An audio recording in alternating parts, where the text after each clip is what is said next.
Mga kapuso, anumang oras ngayong gabi o bukas na madaling araw, posibleng nasa loob na ng Philippine Area of Responsibility ang minomonitor na bagyo.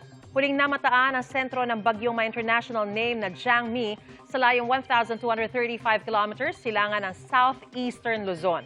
May lakas ito ng hangin na 75 kilometers per hour at bugsong aabot sa 90 kilometers per hour. Mabagal po ang pagkilos nito pahilaga-hilagang kanluran.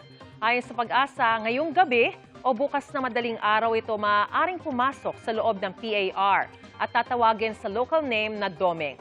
Nananatiling mababa ang tsansa nito mag-landfall at posibleng makalabas na rin ng PAR sa Lunes.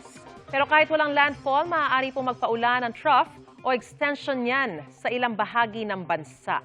Pwede rin itong palakasin ang hangin galing sa Timog Kanluran na maaaring maging hudyat din ng pagsisimula ng habagat season.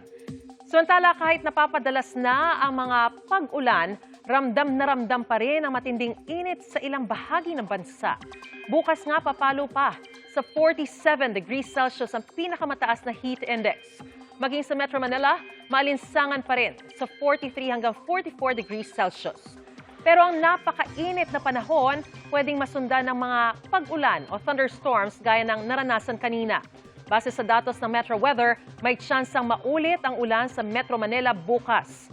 Sa iba pang panig ng bansa, may pag-ulan din bukas na umaga sa Zamboanga Peninsula, BAR-MM at Sox Sargent. Sa hapon, may mga pag-ulan na rin sa Ilocos Region, Central Luzon, Mimaropa, Western Visayas, Negros Island Region at halos buong Mindanao na. May heavy to intense rains kaya maging alerto sa banta ng baha o pagguho ng lupa.